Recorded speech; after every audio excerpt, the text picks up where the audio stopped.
Hi guys.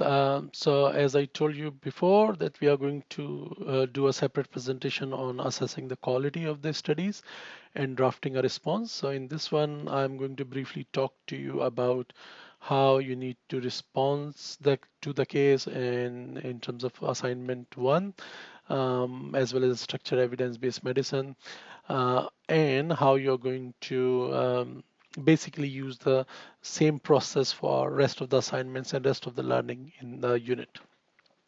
So I'm not basically uh, introducing how to do the quality assessment of the studies. Is probably like more than an hour lecture, but I'm going to tell you the processes available that you can use to assess the quality of any studies and what are the tools that are available. Um, there will be a number of presentations from YouTube or checklists that I'm going to use, and that can actually tells you exactly that what are the checklists and what are the terms used for assessing the quality of studies and the terms used in structured evidence-based medicine. So we are not going to d- discuss in detailed example of quality assessment of a particular study as we have done about developing a PICO and writing an answerable question, searching the literature. But I'm going to give you all the tools that you need to do it. Now, before you use these tools, you need to ask yourself that have you actually selected a good study which is relevant to your answer. So there will be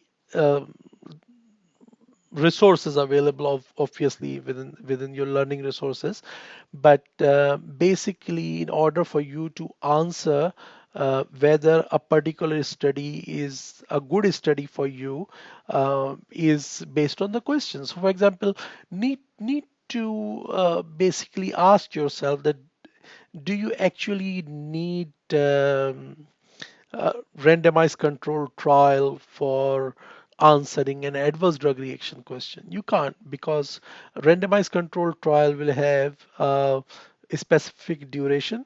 It will use medication in a much controlled environment, so you are going to have a much earlier detection of any problems than in the real life. So if you are looking at whether dabigatran is a good choice in terms of treating a stroke or reducing the risk of patients developing a stroke from atrial fibrillation related thrombus generation. Yes, it's a good study because randomized control trial is going to tell you how good the particular molecule is to treat a particular question. So treatment, comparative effectiveness of two drugs, very good choice of study, randomized control trial. It will work. Systemic review of RCTs is even better. But if you want to know whether it leads to increased bleeding in patients, now the actual rate of bleeding and the risk of bleeding will be much more controlled in RCTs than in a real life. Not everyone is being examined by study nurse at a 2 weeks period or 3 week period in real life. So if you are looking at cohort studies, either retrospective or prospective analysis of cases reported to regulatory agencies, pharmacovigilance program, post-marketing surveillance phase 4 studies, these are the studies which are going to give you an answer. If you are actually looking at a very rare outcome, case control studies will be really good for you. I'll probably give you some information about which studies are relevant to each other, but there's endless information available in this. Um, so, for example, just let's look at it. The purpose of this assignment is not to attach a copy of your assessment tool. So I'm not asking you that the tools that I'm sharing with you. So I'll be having these tools available to you in order to use the checklist. to assess the quality. For example, this is for a case control study. So you can have specific answers. In general, you are interested whether the results of the trial are valid, what are these results, and will that result help you in your patient. But basically, even after doing all of these yes and no questions, you will have an understanding of what is the good study after reading it. So when you are looking at the trial and looking at these criteria, it actually tells you that whether it is a good study or not. Now, what I don't want from you is to attach these sheets with you, right? So I don't want you to say, yes, Tabish, I have done, no, yes, no, can't tell, and that's it. That is my assessment of the quality of the studies that I've used. No, all I want from you is a maximum of 3 sentences highlighting the most important aspect of strength of your study and perhaps identifying a particular weakness that you have found, but it does not invalidate the study, and that's why you have still used the study. If you're saying the study was really crap, then I don't know why you have used it to answer a clinical question. So your study cannot be just wrong study, completely invalid study, uh, full of limitation studies, but you can identify, okay, a study by George et al. Utilized a random allocation of intervention with adequate follow-up over 6 month duration.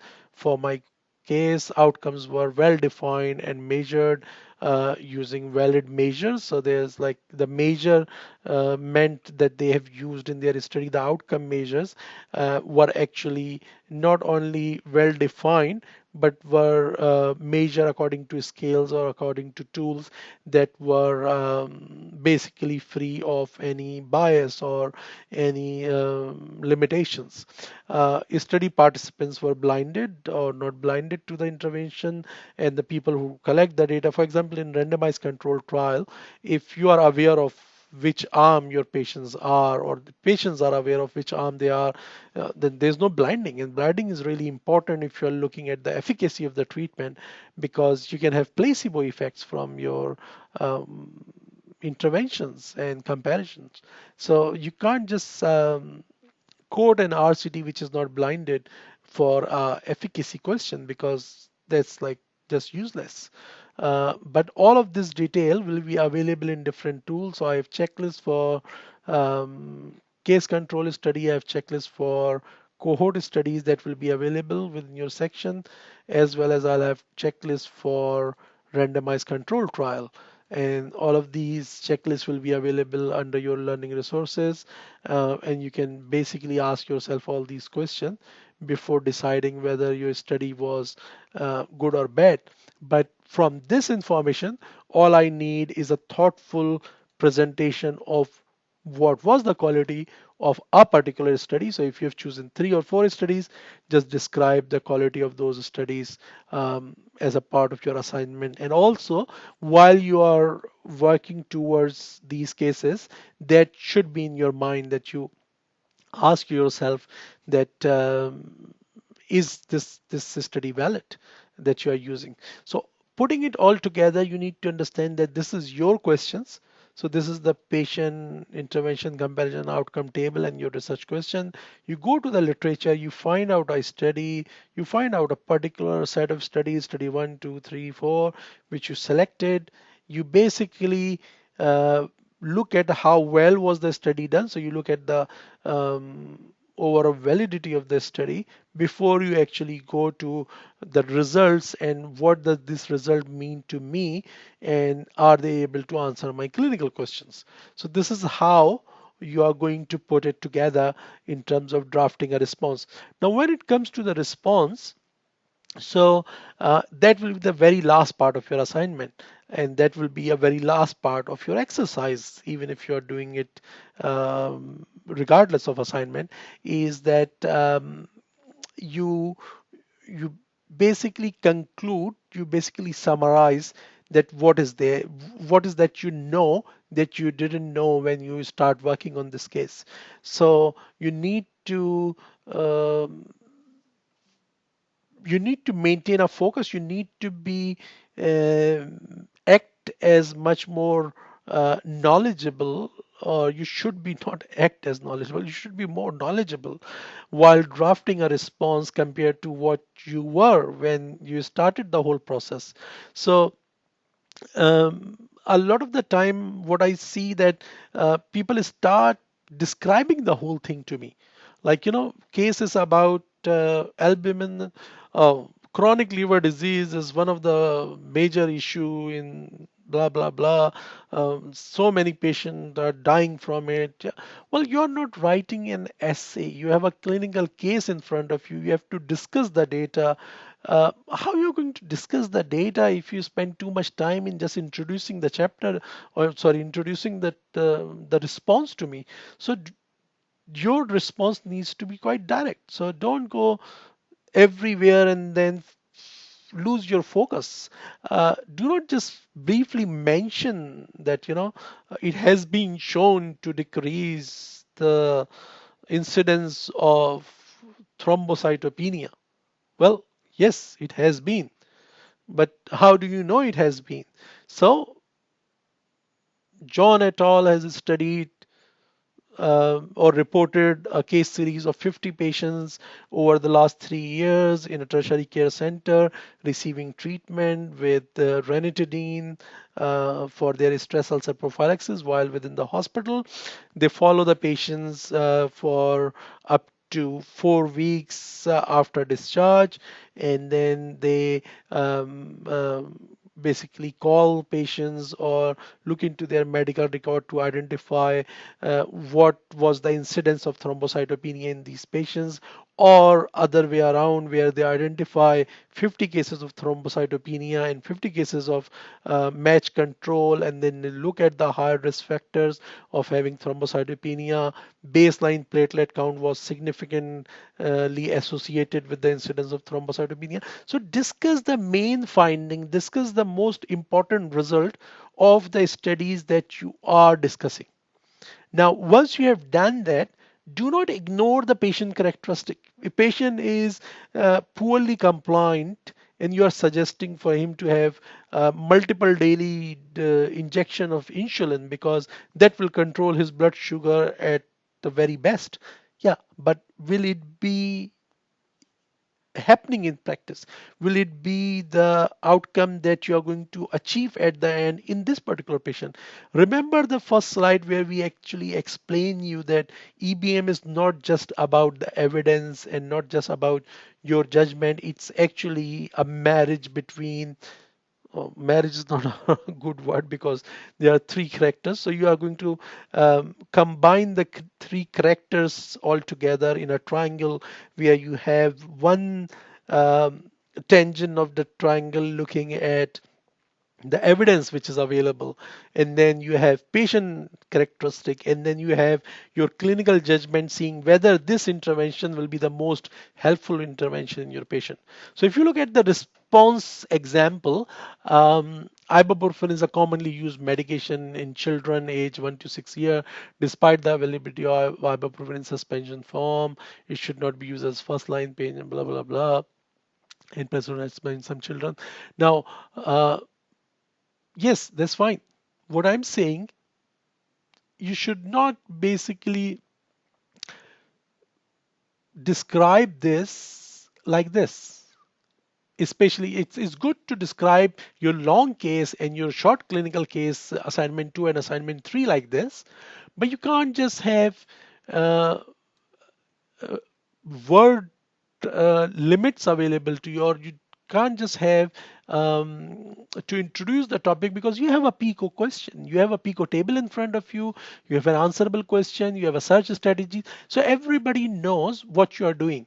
So what is the point of reintroducing the same topic and just wasting 50 words where you can actually go into more details of individual data to show that how good you have analyzed individual studies to draw conclusion, and then you can combine those things. So a couple of sentences like the first paragraph can still be used in your response towards the end where you're putting it all together if you find it that you have to have something like that.